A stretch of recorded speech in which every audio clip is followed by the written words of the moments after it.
नए नए इसमें मंत्रियों के त्यागपत्र नहीं होते हैं भैया, वो यूपीए गवर्नमेंट नहीं है, एनडीए गवर्नमेंट है।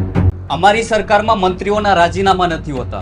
વર્ષ 2015માં બોલાયેલી આ લાઈન છેલ્લા 11 વર્ષથી સત્તાધારી પક્ષ અને દેશના રાજકારણ માટે એક સત્તાવાર નીતિ બની ગઈ હતી.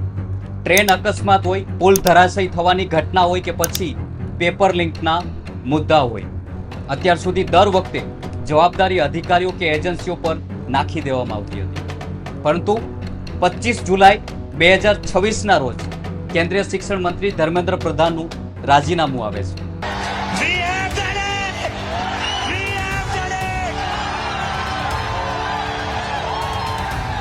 धर्मेंद्र प्रधान ने रिजाइन कर दिया है।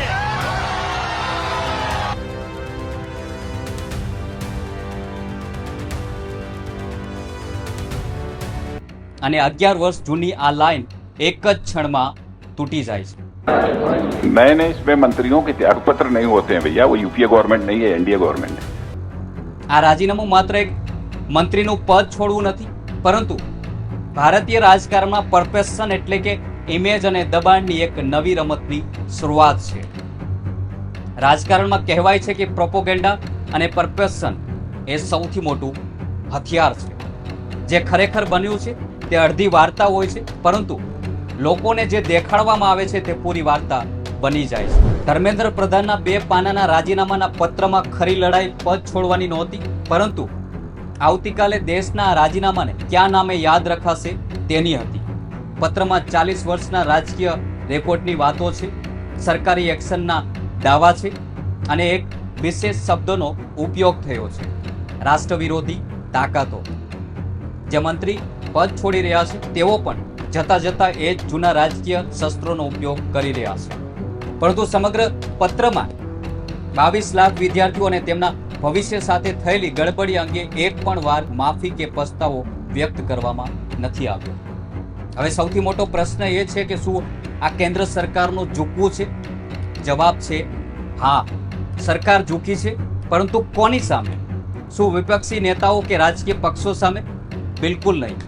પરસેપ્શનની દુનિયામાં સરકાર પોતાની છબી એવી રીતે રજૂ કરે છે કે તેઓ કોઈ પણ વિપક્ષના દબાણમાં નહીં, પરંતુ દેશના વિદ્યાર્થીઓ અને યુવાનોના હિત માટે ઝૂક્યા છે.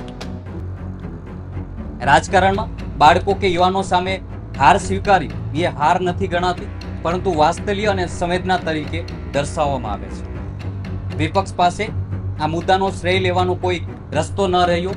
તે રીતે આ આખી પ્રોસેસ ડિઝાઇન કરવામાં આવી છે. જે કામ 13 મહિનાના કિસાન આંદોલન વખતે ન થઈ શક્યું, તે કામ માત્ર 36 દિવસમાં કેમ થયું, તેની પાછળનું કારણ જાણવું પણ ખૂબ જ જરૂરી છે. નમસ્કાર મિત્રો, હું છું દિનેશ ઝાલા અને વિડીયોમાં આગળ વધતા પહેલા હજુ સુધી તમે અમારી ચેનલને સબસ્ક્રાઇબ નથી કરી તો તુરંત કરી લેજો, કારણ કે આ ચેનલ પર તમને નિષ્પક્ષ અને સચોટ અને સાચી માહિતી પ્રોવાઈડ કરવામાં આવે છે. અને વિડીયોને અંત સુધી જરૂર જોજો. આ વખતે આંદોલન કરનારાઓ પર કોઈ ચોક્કસ પ્રદેશ કે જાતિનો ઠપ્પો લગાવી શકાય તેમ નહોતો.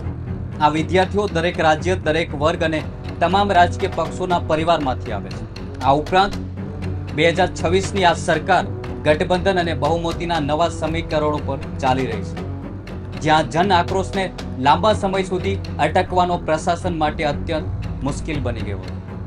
ધર્મેન્દ્ર પ્રધાનના રાજીનામાથી કેન્દ્ર સરકારને ક્યાં અને કેટલું નુકસાન થયું છે તે સમજવા માટે 5 મુખ્ય મુદ્દાઓ પર નજર કરવી ખૂબ જ જરૂરી છે.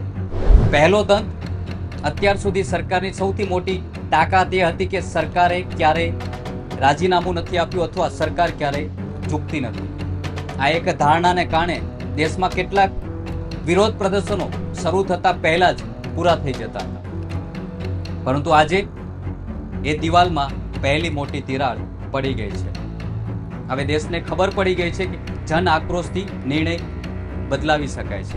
મિત્રો, બીજો દંત, 11 વર્ષથી આંદોલનકારીઓને અલગ અલગ નામો આપીને નકારવાનો જે પ્રયાસ થતો હતો તે હથિયાર આ વખતે કામ ન આવ્યું. વિદ્યાર્થીઓએ કોકરોચ જનતા પાર્ટી જેવું નામ રાખીને વિરોધને એક નવું રૂપ આપ્યું છે.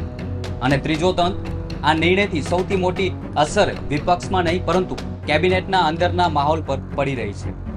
હવે દરેક મંત્રીના મનમાં એ ડર ઊભો થયો છે કે જો તેમના મંત્રાલયની બહાર ભીડ ભેગી થશે તો પક્ષ તેમને બચવાને બદલે બલિદાન આપી દેશે. ચોથો દંત, અત્યાર સુધી દરેક આંદોલનની પહેલી માંગણી હતી કાયદો બદલો કે વળતર આપો રહેતી હતી, પરંતુ હવેથી દરેક આંદોલનની પહેલી માંગણી મંત્રીનું રાજીનામું હશે. રાજીનામું આપવાની એક મિસાલ કાયમ થઈ ગઈ છે, જેના જાળમાં સરકાર પોતે જ ફસાઈ શકે છે.